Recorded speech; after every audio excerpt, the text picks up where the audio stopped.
A young boy taps on the door of a wealthy businessman's office, asking for a job so he can give his hard-working, single mom a day off. What the businessman does next leaves the boy and his mom stunned. Before we dive in, let us know in the comments where you're tuning in from, and don't forget to like this video to support the channel. Now sit back, relax, and enjoy the story. The receptionist at Wolf Enterprises had seen her fair share of unusual moments during her time at the front desk. Investors barging in unannounced, reporters trying to slip past security, even the occasional ex-girlfriend causing a scene. But a 7-year-old boy in an oversized suit confidently marching toward her desk was a first. Tommy Carter tugged at the sleeves of his too-big blazer, which nearly swallowed his arms whole, and cleared his throat in an exaggeratedly professional manner. "I need to see Mr. Wolf," he declared, placing a slightly crumpled piece of paper on the counter. "It's business." The receptionist, a middle-aged woman named Karen who had long mastered the art of politely turning people away, barely glanced at the boy before returning to her computer. "Honey, Mr. Wolf is very busy. Maybe try writing him a letter?" Tommy frowned, clearly unimpressed with the suggestion. "Letters take too long," he said matter-of-factly. "I need a job now. It's important." Karen stifled a chuckle and glanced at the paper he'd placed on the counter. To her amusement, it was a resume, written in crayon, complete with drawing what she assumed was Tommy himself, standing proudly next to a stack of dollar bills. Underneath, he'd listed his qualifications: good at math, fast runner, very strong, and knows how to make toast. Just as she was about to gently usher him away, a deep voice interrupted. "What's going on here?" The entire lobby seemed to freeze. James Wolf didn't usually make appearances downstairs. He preferred to stay in his office, overseeing his empire from above like a king on his throne. But today, for some reason, the CEO of Wolf Enterprises had stepped out of the elevator just in time to witness a very small boy attempting to negotiate his way into a job. Karen hesitated, unsure how to explain the situation. But before she could, Tommy took matters into his own hands. "You must be Mr. Wolf," he said, tilting his head up to take in the tall, intimidating man in a tailored gray suit. "Good. I was just asking for a meeting with you." A slow, amused smile spread across James's face. "Were you now?" Tommy nodded, completely unfazed by the billionaire's imposing presence. "Yep, I need a job." The few employees lingering in the lobby subtly turned their heads, pretending not to eavesdrop, but clearly invested in what was happening. James, intrigued despite himself, crossed his arms. "And what kind of job are you looking for?" "Something that pays well," Tommy answered without hesitation. "My mom works a lot, and she never gets a break. I want to earn enough money to give her a day off." For the first time, James actually looked at the boy, really looked at him. The oversized blazer, the scuffed sneakers peeking out from beneath the too long pants, the determined set of his small jaw. There was no trace of hesitation in his eyes, no expectation of pity, just pure determination, as if he had every right to be there. The logical thing would be to dismiss him. James Wolf didn't hire children, obviously. He had better things to do than entertain whatever game this kid was playing. And yet, against all rational thought, he found himself saying, "Come with me." Karen blinked. The employees nearby exchanged wide-eyed glances. Even Tommy seemed momentarily surprised before quickly recovering, puffing out his chest with importance as he followed James toward the private elevator. The ride to the top floor was silent, except for the occasional squeak of Tommy's sneakers against the polished marble floor. When they finally reached James's office, the boy let out a low whistle. "Whoa, this is fancy," he observed, wandering over to the massive floor-to-ceiling windows that overlooked the entire city. "You must be really rich." "That tends to happen when you run a billion-dollar company," James remarked dryly, lowering himself into the sleek leather chair behind his desk. "So, tell me, Tommy, why does your mom need a day off?" Tommy turned, crossing his arms. "Because she's tired," he said simply. "She works double shifts at the diner, and even when she's home, she's doing stuff. She never stops. I asked her to take a day off before, but she said we couldn't afford it." He lifted his chin. "So, I figure if I made the money myself, she wouldn't have a choice. James leaned back in his chair, studying the boy. This was usually the part where kids, if they even made it this far, would start with the sad eyes, the dramatic pleas for help. But Tommy wasn't asking for a handout. He wasn't even asking for charity. He wanted to earn the money. James's assistant, Sarah, peeked her head in, looking utterly confused. "Sir, do you need me to call security or?" James waved her off. "Not yet." He turned his attention back to Tommy. "All right, let's say I do give you a job. What exactly do you think you could do here?" Tommy pulled out a second crumpled piece of paper from his jacket pocket and smoothed it out on the desk. "I made a list." James glanced at it, brow arching as he read the hastily scribbled words. "Help people carry stuff. Make sure no one steals anything. Give you good ideas. Tell jokes to keep people happy." He huffed out a laugh before he could stop himself. "Tell jokes, huh?" "Yep," Tommy said confidently. "People work better when they're happy. My mom says so." James tapped his fingers against the desk, a smirk playing at the corner of his mouth. He should send the kid on his way. He should be focusing on his actual work, not entertaining a 7-year-old's business proposal. But there was something undeniably refreshing about Tommy, something that tugged at a part of James he didn't even realize was still there. Finally, he leaned forward. "All right, Tommy, you want a job? You've got one." Tommy's eyes widened. "Really? Really?" James said, already questioning his sanity. "But only for the day.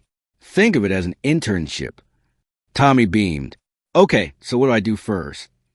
James leaned back, amused. "Why don't we start by getting you a desk?" As Sarah gawked from the doorway and James's employees whispered in shock, Tommy Carter officially became the youngest business consultant Wolf Enterprises had ever seen. And though James didn't know it yet, this impulsive decision was about to change everything. James leaned back in his chair, watching with amusement as Tommy paced around the office like a miniature executive preparing for a major deal. The kid had taken his one-day internship with a kind of seriousness that would put some of James's actual employees to shame. His crumpled paper resume was now neatly smoothed out on the desk, a pen in his tiny hand as he scribbled something on a fresh sheet. Every now and then, he'd pause, tap the pen against his chin in deep thought, then nod to himself as if confirming an important decision. Sarah, still hovering in the doorway with the expression of someone witnessing an alternate reality, cleared her throat. "Sir, should I actually find him a desk?" James smirked, glancing at Tommy. The kid was already making himself at home, and something told him that if he didn't assign him a workspace, Tommy would simply claim one on his own. He waved a dismissive hand. "Sure, give him a spot. Let's see what our new business consultant can come up with." Tommy's face lit up as Sarah led him out of the office, and for reasons he couldn't fully explain, James found himself amused by the whole situation. It wasn't every day a 7-year-old barged into his life demanding employment. Most kids were too busy playing video games, or whatever it was kids did these days.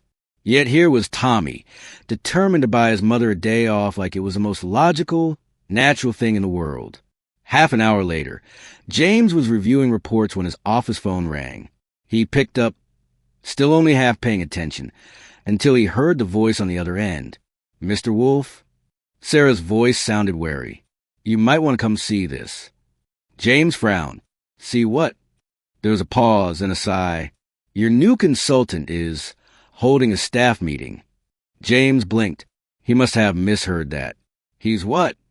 "He's out half of marketing, a couple of junior execs, and 2 interns in the break room. I think he's pitching them ideas. I heard something about cookies and spaceships." James was already pushing himself out of his chair. "I'll be right there." When he arrived at the break room, the scene that greeted him was nothing short of surreal. Employees, people who usually tensed up when James so much as in a room, were gathered around, listening intently as Tommy, standing on a chair, delivered what could only be described as a presentation. "So, if we give people cookies, they'll be happier," Tommy was explaining enthusiastically, gesturing wildly. "And happy people work harder. My mom says so. And if they work harder, that means your company makes more money." There was a murmur of amused agreement among the gathered employees.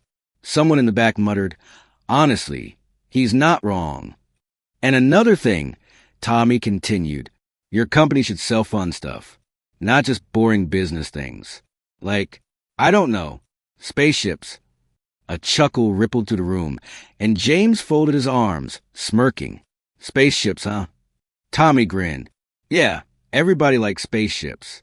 If you sell them, people will buy them, and then you'll be super rich. Even more than now." James shook his head, barely suppressing his laughter. "You're thinking too small, kid. We should just buy NASA while we're at it." Tommy's eyes widened. "Oh, good idea." A burst of laughter erupted from the employees, and James found himself enjoying this. He hadn't seen his staff so relaxed in a long time. Usually, the office ran on efficiency and intimidation. People respected him, sure, feared him, probably, but laughed? That was new and oddly refreshing. Just as he was about to cut the meeting short, his office phone buzzed in his pocket. He pulled it out and saw an incoming call from the front desk. "Sir," Karen's voice came through, urgent but hesitant. "There's a woman here asking for her son. She seems extremely upset." James sighed, already knowing exactly who it was. "Send her up." By the time he returned to his office, Emily Carter was already there, arms crossed, looking absolutely livid. "Where's my son?" James barely had time to register the wave of frustration and exhaustion radiating from her before Tommy came bounding into the office behind him, completely unaware of the storm brewing in his mother's eyes. "Mom." Tommy beamed. "Guess what? I got a job." Emily's head whipped toward her son. "You what?" James leaned against his desk, arms crossed, watching the exchange with mild amusement. He had dealt with aggressive investors, cutthroat competitors, and infuriating board meetings. But there was something uniquely terrifying about an angry mother. "Mom, it's fine." Tommy insisted. "Mr. Wolf said I could be his business consultant for the day. I even had a meeting." Emily turned her glare toward James. "You put my 7-year-old in a meeting?" "In my defense, he put himself in the meeting," James said, completely unbothered. "And to be fair, his cookie idea was solid." Emily looked like she was about to explode. "You this? I don't even—" "Tommy, we are leaving. Right now." "But I haven't gotten paid yet," Tommy protested. James, against all common sense, found himself stepping in. "He was just trying to help you, you know." Emily turned her glare to him again. "Oh, really? And you, a billionaire, thought the best way to help was to humor him instead of, I don't know, calling me?" James shrugged. He seemed very determined. Emily pinched the bridge of her nose. "I cannot believe this." Tommy, sensing the situation slipping, tried one last tactic. "But Mom, Mr. Wolf said you should take a day off." Emily froze. "Excuse me?" James straightened. "He's right. You work too much. You deserve a break. I'll cover whatever you'd make in a shift. No strings attached." Emily scoffed. "Oh, that's rich. Literally. You think I'm going to take a handout from some billionaire who thinks this is all a joke?" James's jaw tightened. "It's not a handout. It's a suggestion. And maybe an apology for letting your son run wild in my company all day." Emily folded her arms. "Not interested." Tommy groaned. "Mom." "Tommy," she said firmly, then turned back to James. "I appreciate whatever game you're playing here, but I don't take charity." James studied her, fiercely independent, probably too proud for her own good. For the first time in a long time, he felt something that wasn't amusement or mild curiosity. It was frustration and respect. "Fine," he said, "but I meant what I said." Emily didn't dignify that with a response. Instead, she took Tommy's hand, muttering something about never letting him out of her sight again, and stormed out. James exhaled, rubbing a hand over his face. Sarah peeked in again. "So, does this mean we're not buying spaceships?" James sighed. "Shut up, Sarah." James wasn't sure why Emily Carter stuck in his mind. He'd dealt with plenty of difficult people before, board members, investors, even the occasional competitor who thought they could outmaneuver him. But something about her absolute refusal to accept his offer nagged at him. Maybe it was her pride, that unyielding independence that reminded him of himself. Or maybe it was Tommy, that kid with too much determination for his own good, standing in his oversized blazer and asking for a job like it was the most natural thing in the world. Either way, he found himself doing something uncharacteristic, taking an interest in someone else's life. The next morning, instead of heading to his usual high-rise office, James found himself driving toward a part of the city he hadn't set foot in for years.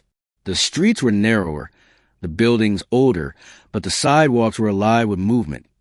People rushing to work, small businesses opening their doors of the day, the smell of fresh bread from a corner bakery mixing with the scent of the city that never truly rested.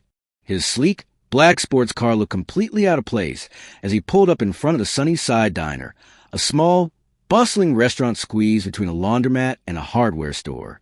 A bell jingled as he stepped inside. The place was packed, every table filled with early morning customers. A waitress hurried past him with a tray stacked high with plates, and the air buzzed with the sounds of clinking coffee cups and casual conversation. James inhaled deeply, the scent of bacon and syrup oddly comforting, and made his way toward the counter. A teenage girl with a name tag, reading Lily, approached, chewing gum like she had all the time in the world. "Take a seat anywhere, sir. Booths are full, though." James glanced around and spotted an empty booth by the window. Perfect. He slid into the seat, adjusting his cufflinks, only to hear a voice behind him. "Sir, that table's reserved." He turned to find an elderly man holding a newspaper, giving him a polite but firm look. James blinked. "Reserved?" Lily smirked. "Yeah, old man Joe's been sitting there every morning for 15 years. You can take that seat, but I guarantee you'll be fighting a 78-year-old over territory." James sighed and moved to the counter instead, settling onto a bar stool. Lily handed him a menu, though he barely glanced at it before looking up at her. "I'll take a latte." She snorted. "Buddy, this is a diner. We've got coffee, black or with cream and sugar." James stared at her. "No espresso? No steamed milk." Lily gave him a look like he'd asked if they served lobster. "We've got coffee," she repeated. "Right. Of course," he sighed. "Black, then."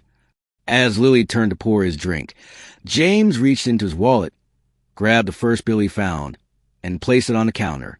A crisp $100 bill. Lily turned back, saw the money, and let out a loud laugh. "Sir, what do you think this is, the Ritz?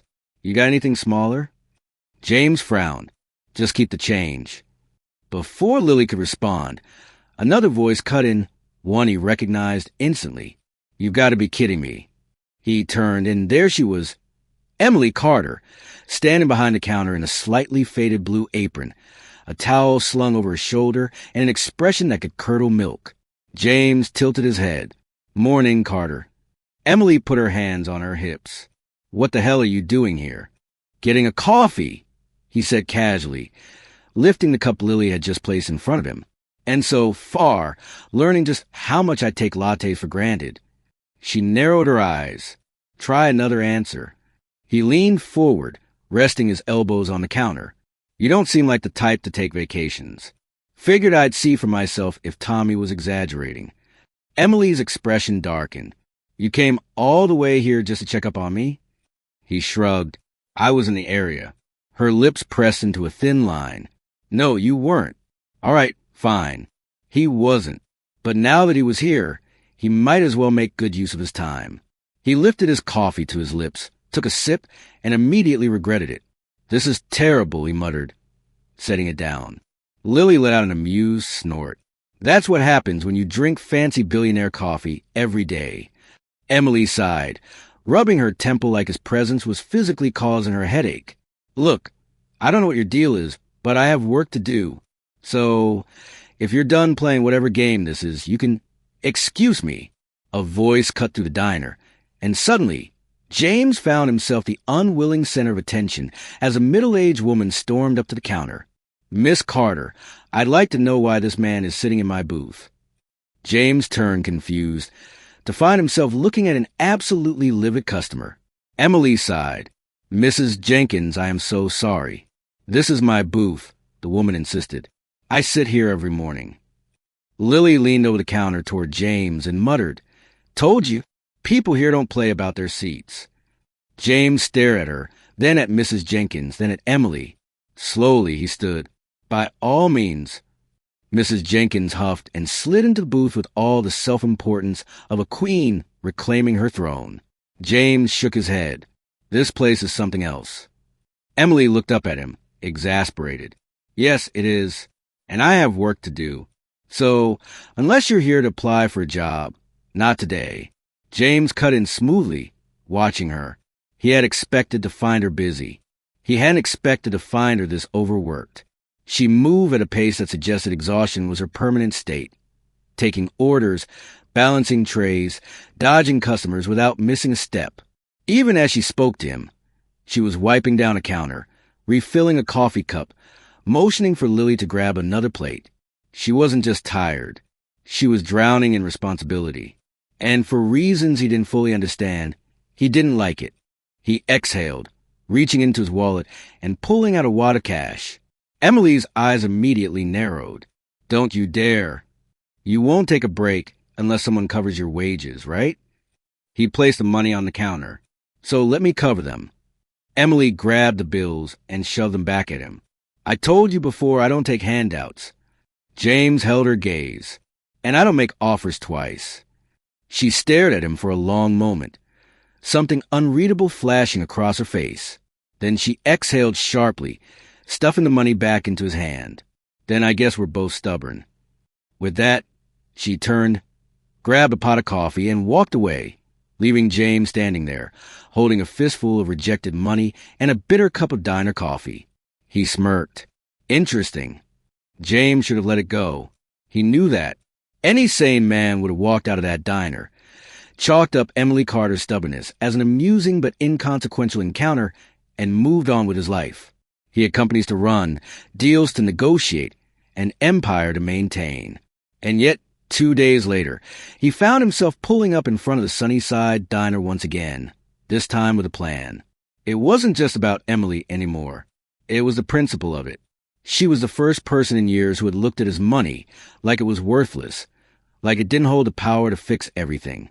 And for some absurd reason, he couldn't stop thinking about the way she moved through that diner, carrying exhaustion in her bones, but refusing to let it slow her down. He wanted to know what made her so damn resistant, why she refused to let herself breathe. And maybe, just maybe, he liked the challenge. The morning rush had just settled when he walked in, hands in his pockets, scanning the diner for her. Emily was behind the counter, flipping through an order pad, her hair hastily pulled into a ponytail. She hadn't noticed him yet. He let a smirk tug at the corner of his mouth. This was going to be fun. He strode up to the counter and casually leaned on it. Carter. Emily's head snapped up, and the moment she saw him, she groaned. Oh, you again. Do billionaires not have better things to do? James grinned. We multitask. She exhaled sharply, setting down her order pad. If you came here to offer me money again, don't waste your breath. Not money, he said smoothly. A deal. Emily narrowed her eyes. Not interested. You haven't even heard it yet. I don't need to. James chuckled, shaking his head. You really don't make things easy, do you? He reached into his pocket, pulled out a neatly folded check, and slid across the counter. 1 week. Full pay. No strings attached. Emily barely glanced at it before shoving it back at him. Try again. You didn't let me finish, he said, smirking. I'll cover your wages for a week if you agree to have dinner with me. Emily froze. For the first time since he met her, she seemed caught off guard, lips parting slightly as she processed his words. Then she blinked, eyes narrowing into a glare. Oh, you gotta be kidding me. Not at all, James said smoothly. 1 dinner. That's the deal. Emily scoffed. And why on earth would I do that? James shrugged. Because I don't lose bets, and you clearly need a break. Consider it a business transaction. You take the time off, and in exchange, I get an evening of your company. Emily let out a short, humorless laugh. Unbelievable. You really think I'd go on a pity date with you? James raised an eyebrow. Who said anything about pity? Emily folded her arms. Not happening. Just then, before James could argue further, Tommy came bounding in from the kitchen, where Lily had been sneaking him extra pancakes. Mr. Wolf, he said excitedly, then spotted the check on the counter. Whoa, what's that? Emily quickly snatched it up, but James smirked. It's a deal I offered your mom. 1 week of paid time off in exchange for dinner with me. Tommy's eyes widened. Then, to James's utter delight, he spun to his mother with a look of pure betrayal. Mom, are you serious? Why would you say no? Emily groaned. Tommy, Mom, you never do anything fun. Tommy insisted, crossing his arms. You work all the time. This is perfect. You get a break and free food. Emily's eye twitched. I am not discussing this with my 7-year-old. Why not? Tommy shot back. I got you into this mess. So, technically I should have a say. James chuckled. I like the way this kid thinks. Emily shot him a look that could kill. Then she turned back to Tommy. I don't want to break Tommy. And I definitely don't want to go on a dinner date with Mr. Moneybags over here. Tommy huffed. Mom, please, just one time. He looked up at her with wide, pleading eyes, the same look James imagined had convinced her to let him apply for a job in the first place. I promise I won't ask for anything else for a whole month. Emily groaned, rubbing her forehead. Tommy! Come on, Carter. James interjected, enjoying this far too much. Think of it as a negotiation. I help you. You tolerate me for a couple of hours. Emily let out a long, suffering sigh. You two are impossible. Does that mean yes? Tommy asked eagerly. She pinched the bridge of her nose. Fine, fine. But one dinner. And it's not a date. It's a business transaction. James finished for her, smirking. Emily pointed a finger at him. And don't think for a second that this means I like you. James grinned. Wouldn't dream of it. Tommy pumped his fist. Yes, this is going to be awesome. Emily muttered something under her breath that sounded a lot like, I am going to regret this so much. But James didn't care. He had won. This was going to be very interesting. Emily spent the entire day leading up to the so-called business transaction, trying to convince herself it was just dinner, just a meal, just an obligation she'd endure to get James Wolfe off her back. It wasn't a date. Definitely not a date. Still, when she caught herself standing in front of the mirror, smoothing down her dress and second-guessing her choice of shoes, she scowled at her own reflection. Ridiculous. She was doing this for Tommy, not because some insufferable billionaire had managed to get under her skin. A sharp knock at the door made her heart jump. She exhaled, squared her shoulders, and opened it, only to blink in confusion. James wasn't dressed in one of his usual perfectly tailored suits. Instead, he wore dark jeans, a casual button-up with the sleeves rolled to his elbows, and was that a leather jacket? Emily arched a brow. Are we robbing a bank? James smirked. Tempting, but no. You'll see. Emily narrowed her eyes but followed him outside, where a sleek black car was parked by the curb. As expected. But when James opened the door for her, she realized something else was unexpected. The route they were taking. She frowned as they passed upscale restaurants, exclusive lounges, and Michelin-starred establishments. Where exactly are we going? You'll see, he repeated, eyes twinkling with amusement. Emily huffed and crossed her arms. But when James finally pulled into a parking lot, she stared in shock. A carnival. Bright lights, neon signs, the scent of fried food in the air, the distant sound of a carousel chiming at noon. Nothing even remotely resembling the stiff, pretentious dinner she'd been dreading. She turned to him, dumbfounded. Seriously? James grinned. What? Not fancy enough for you. Emily let out a dry laugh. I thought you'd take me to some overpriced restaurant where they serve tiny portions on giant plates. Yeah, well, shocking revelation. I eat normal food, too. He stepped out of the car and walked around to open her door. Come on, Carter. Let's make this tolerable. Still suspicious, but undeniably curious, Emily followed him inside. It started off harmless enough. They walked through the flashing lights and noisy crowds, Emily watching in amusement as James scanned the booths like he was analyzing stock market trends. When they reached the ring toss, he smirked. "Watch and learn," he said, rolling up his sleeves. Emily crossed her arms, unimpressed. "Oh, this is going to be good." He tossed the first ring. Missed. He frowned, adjusting his stance. Second ring. Missed. By the time he missed a third, Emily was laughing, actual, unfiltered laughter she hadn't let out in a long time. "Oh, my God, Mr. Billionaire. I thought you were supposed to be good at everything." James scowled. "This game is rigged." "Uh-huh. Sure it is." Determined to redeem himself, he stepped aside, arms crossed. "All right, show me how it's done then." Emily grabbed a ring, aimed, and with infuriating ease, landed it perfectly on the bottle. James stared. "You're kidding." She smirked. Not bad for someone who actually had a childhood. James scoffed, but handed her a stuffed bear from the prize shelf. "Fine. Beginner's luck." What followed was war. The night turned into a series of escalating challenges. Emily wiped the floor with him at the basketball hoops. James annihilated her at the high striker. She won at the water gun race. And then he cheated during the balloon dart game by bribing the vendor to let him stand 2 feet closer.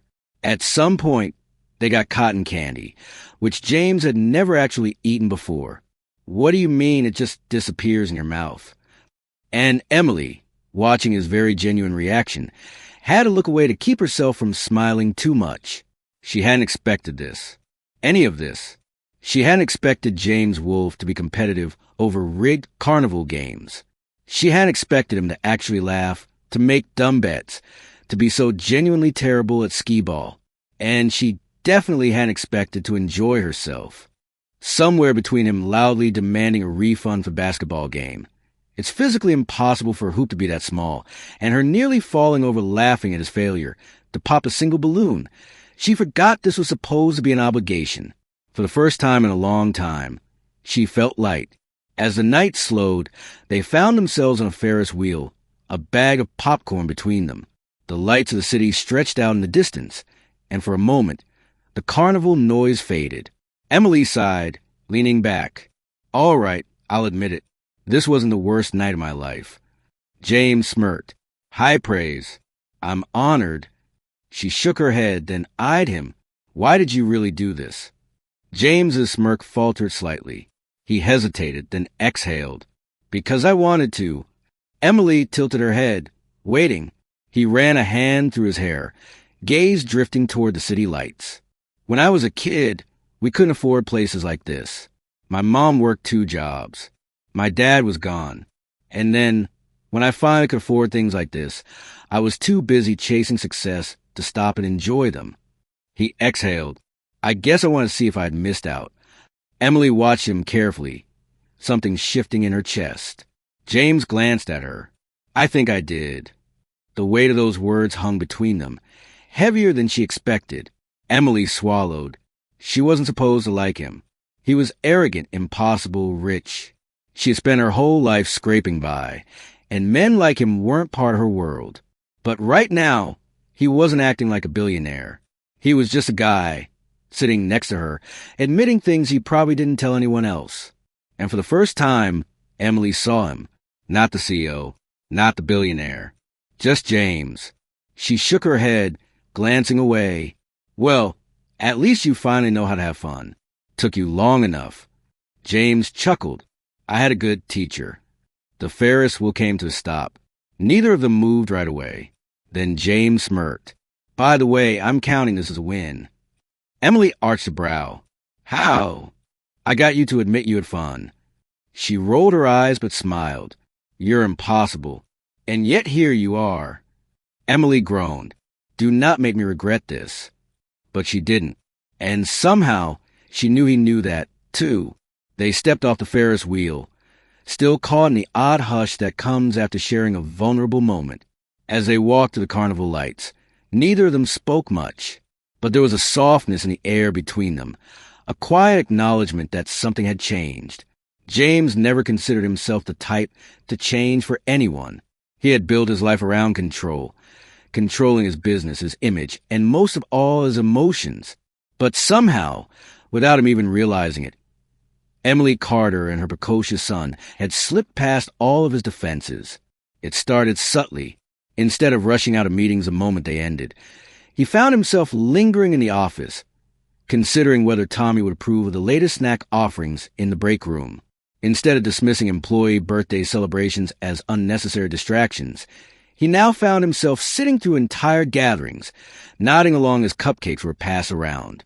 And worst of all, he caught himself looking forward to Emily's texts, often short, sometimes sarcastic, but always with that underlying warmth she tried so hard to hide. Even his employees noticed.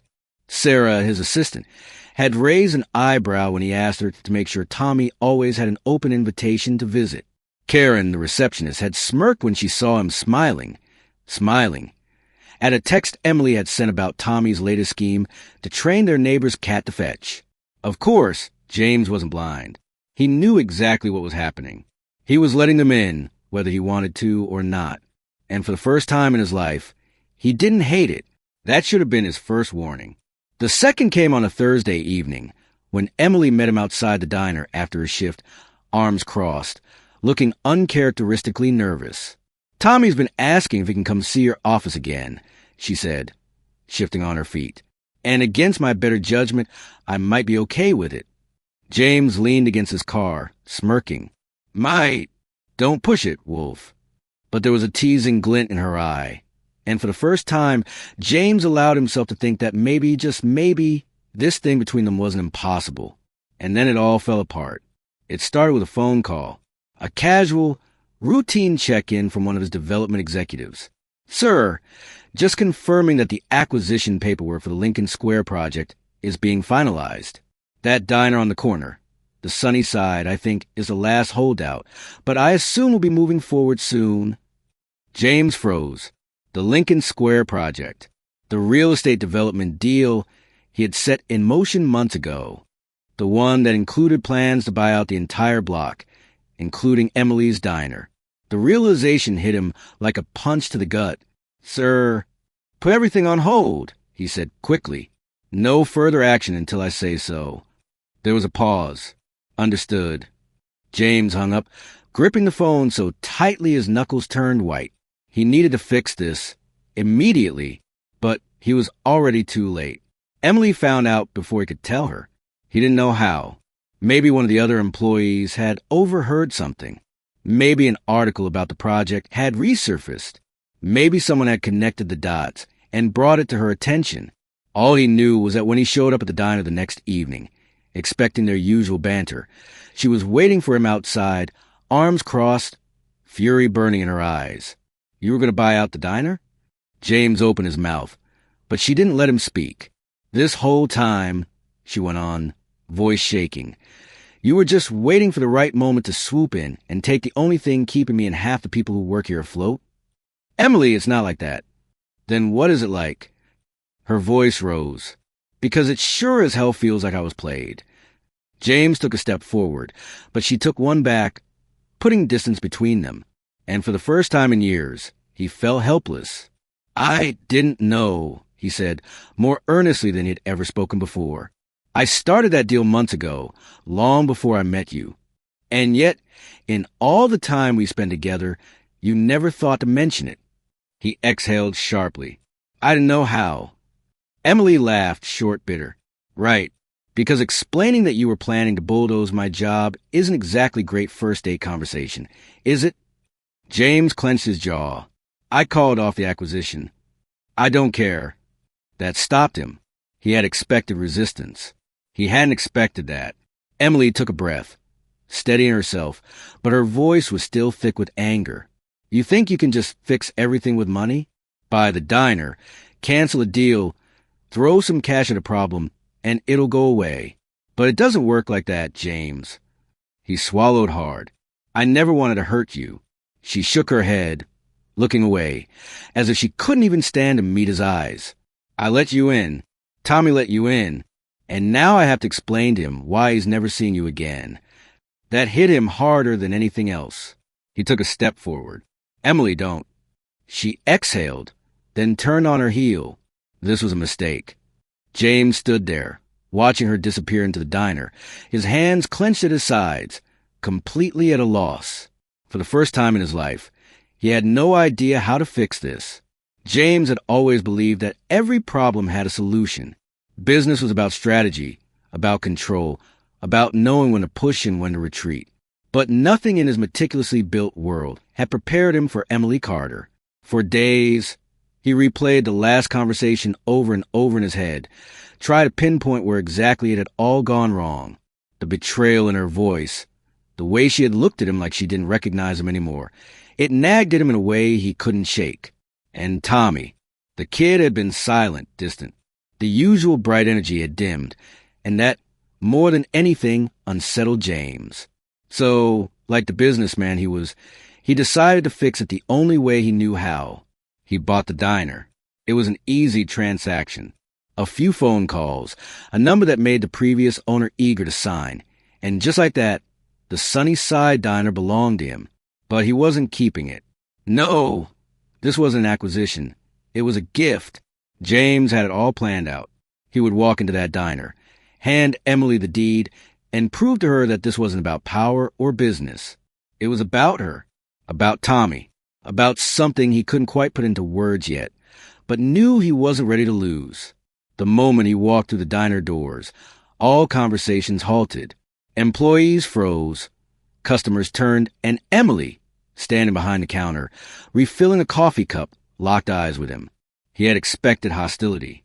What he hadn't expected was the exhaustion in her face, the deep weariness that made something twist in his chest. He strode toward the counter, slipping the envelope from his coat pocket and setting it down in front of her. "It's yours." Emily frowned. "What?" "The diner," he said evenly. "I bought it, and now I'm giving it to you." Silence. A long, deafening silence. Then Emily let out a breath, disbelieving. And then, to his absolute horror, she laughed. It wasn't a pleasant laugh.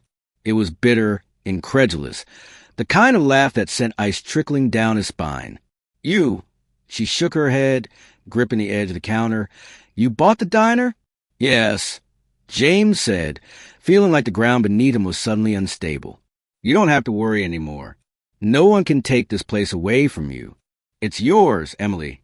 No strings, no conditions. Just no." The word landed like a slap. James blinked. "What?" "I said no," Emily repeated, pushing the envelope back toward him. "Take it back." James frowned. "Emily, I don't think you understand." "No, you don't understand." Her voice rose, cutting to the air like a knife. "You can't just throw money at a problem and expect it to disappear." He clenched his jaw. "That's not what I'm doing." "Isn't it?" Emily's hands curled into fists. "You think this fixes everything? That you can just swoop in like some rich savior and solve all my problems with check?" James stiffened. He had expected gratitude, maybe even relief. But not this.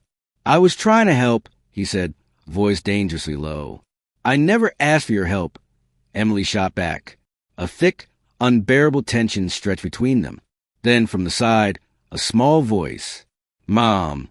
They both turned to see Tommy standing near the entrance, wide-eyed, his small hands gripping the straps of his backpack. Emily inhaled sharply, her anger faltering. But Tommy wasn't looking at her. He was looking at James. "You bought the diner?" Tommy asked, his voice barely above a whisper. James swallowed. "Yeah, kid, I did." Tommy's face twisted in confusion. But that's a good thing. Right, Mom?"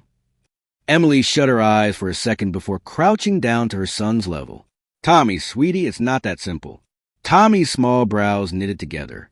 "But why?" "Mr. Wolf is trying to help. Isn't that what we wanted?" Emily exhaled, rubbing her forehead.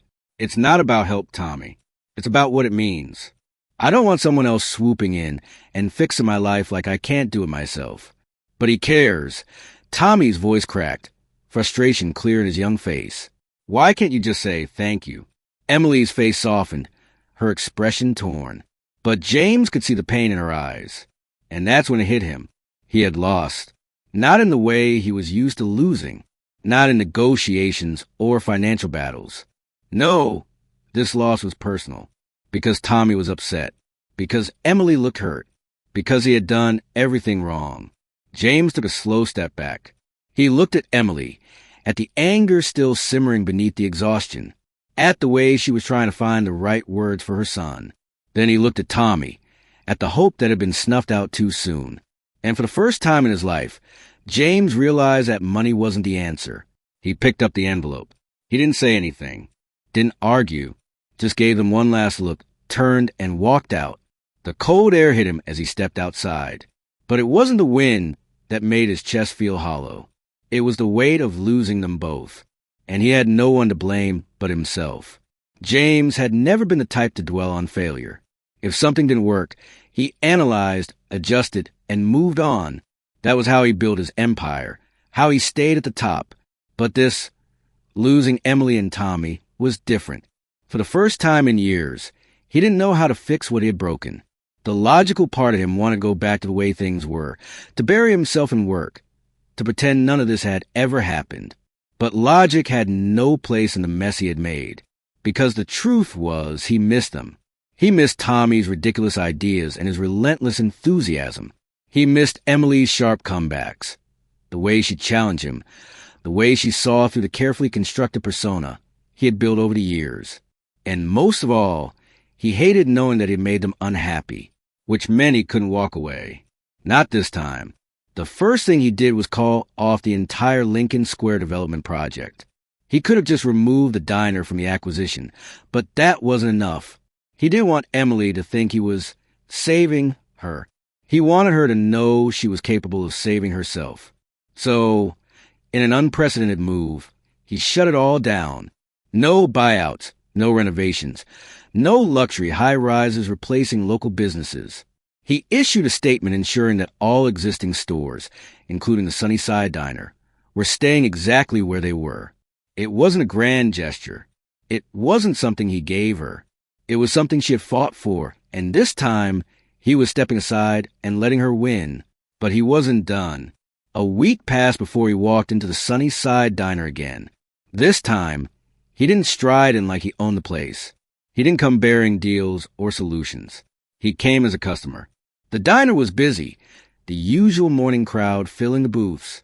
Emily was behind the counter, moving between customers, pouring coffee, balancing plates with that effortless efficiency that had always impressed him.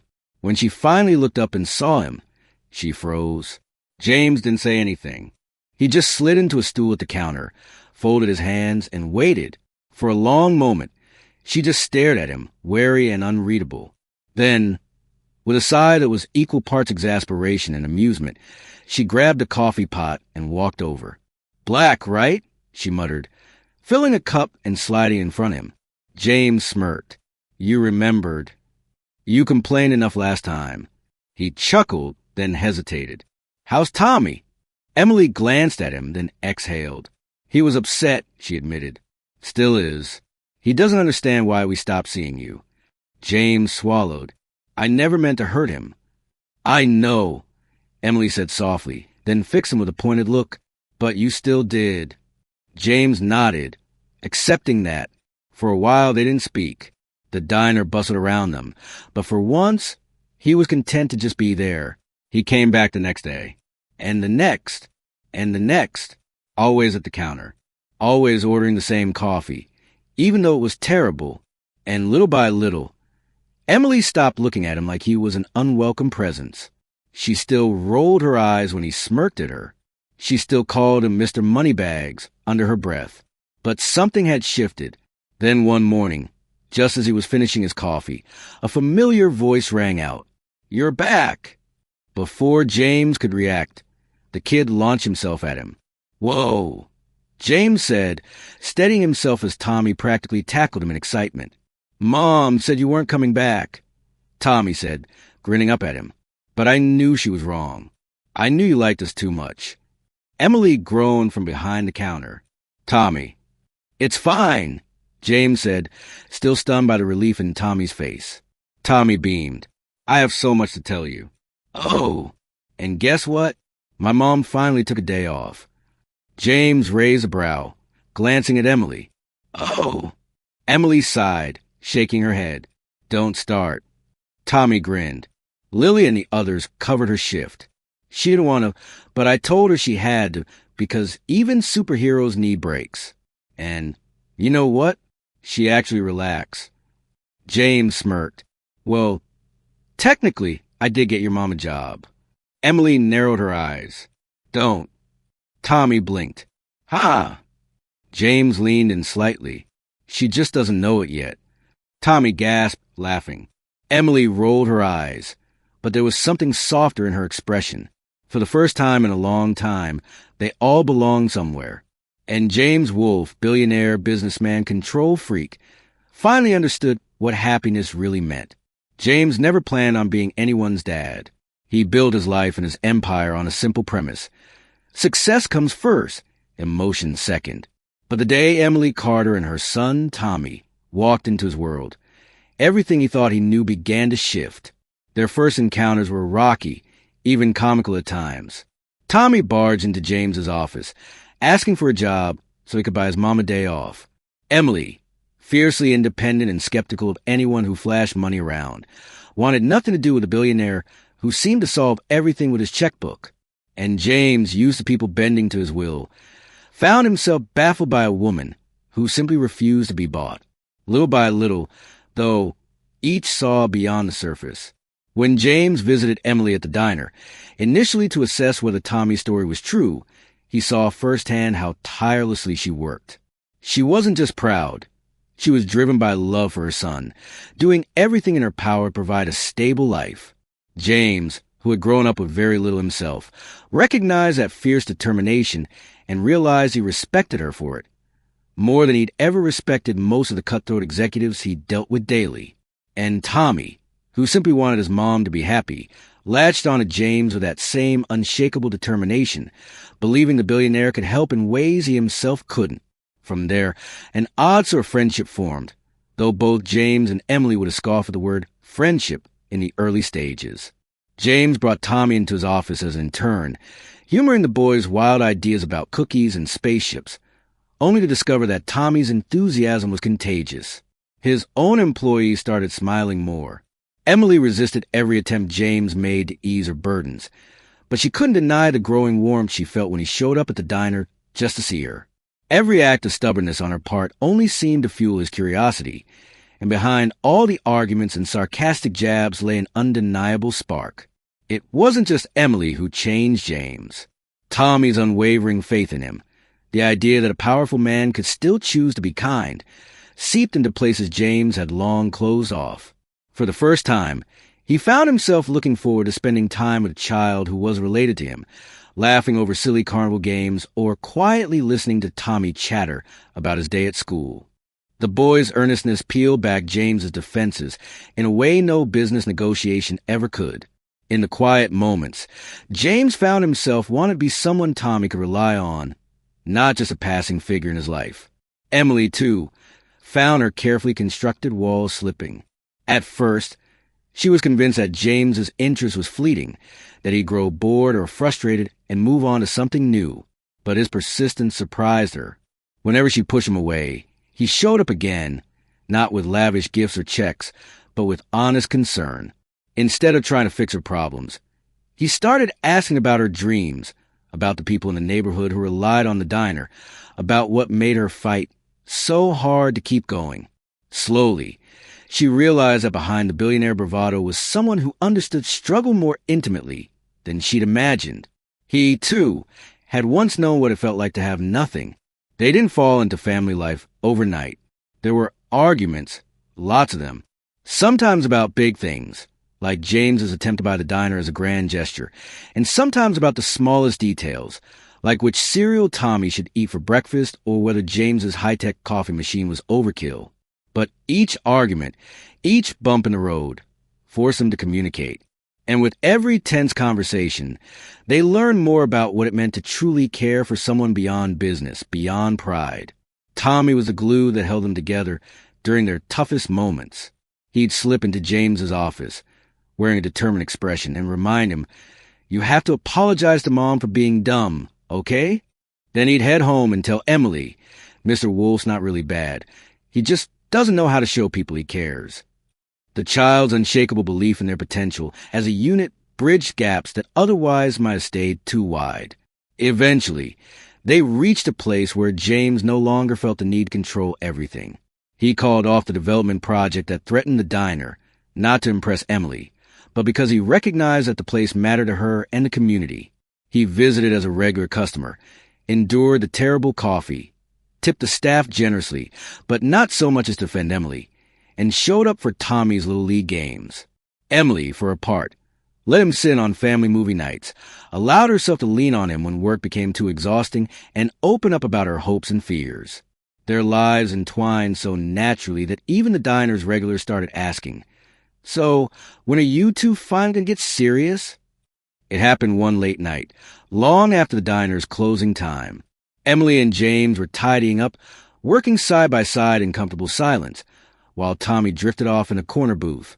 Every once in a while, their eyes met, and there was a tenderness there, a recognition of how far they'd come. A pile of paperwork sat on the counter, bills and receipts from a long day. Emily sighed, wiping her brow, and James gently moved the papers aside so she could rest. "I've got it," he said softly. No grand tone, no bossiness, just an offer. Emily paused, her gaze lingering on him. She saw the man who had gone from being an arrogant CEO to someone who genuinely cared, who chose to show up for her and Tommy each day. In that moment, the final wall she'd built around her heart cracked. They kissed the first time that night, a simple, gentle kiss that confirmed everything Tommy had suspected. From there, building a family didn't require an official announcement. It was simply the life they fell into with each passing day. Tommy started calling him Dad more frequently, testing it out shyly at first until it felt natural. Emily began trusting James not just with her diner's future, but with her deepest worries and her greatest hopes. The proposal came months later, prompted by neither crisis nor argument. It was just another closing time, the three of them sharing a milkshake as they locked up the diner. Tommy had nodded off in the booth again, and Emily was smiling at James, a smile that made him realize he never wanted to see her look at anyone else that way. He slid a simple, elegant ring from his pocket, pressed it into her hand, and whispered, "Will you marry me?" Emily's eyes brimmed with tears, happy tears. She didn't need to say much. She just pressed her forehead to his and murmured, "Yes," letting her lips brush in a soft, grateful kiss.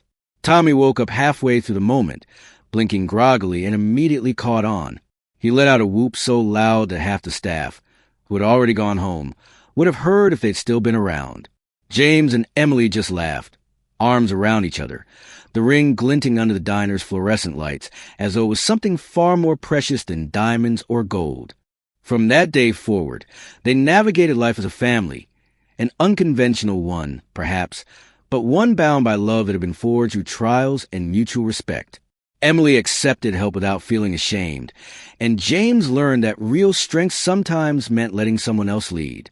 Tommy got the father he'd always dreamed of, and the mother he adored finally found the peace and happiness she deserved. There were still disagreements, tears, and the occasional stubborn standoff, but they faced every challenge together, certain that nothing could tear them apart now. And in a quiet moment, after locking the diner and shutting off the neon sign, Emily leaned her head on James's shoulder, gazed at Tommy bouncing excitedly by the door, and realized that this man, once a stranger, once an adversary, was now her partner in every sense of the word. They had formed a home that felt real, built on trust, laughter, and the relentless optimism of a child who believed anything was possible. For James, it was more than a happy ending. It was a new beginning, a life he never expected to want but couldn't imagine living without. And every morning, as they unlocked the doors to that little diner and faced the day ahead, he felt profoundly grateful that sometimes the best things in life come from the most unexpected places. If you enjoyed this story, don't forget to leave a like. It really helps out the channel. And if you want more heartwarming and emotional stories like this, hit that subscribe button and turn on notifications so you never miss an upload. Let me know in the comments what you thought of this one. I'd love to hear your reactions. Thanks for watching, and I'll see you in the next story.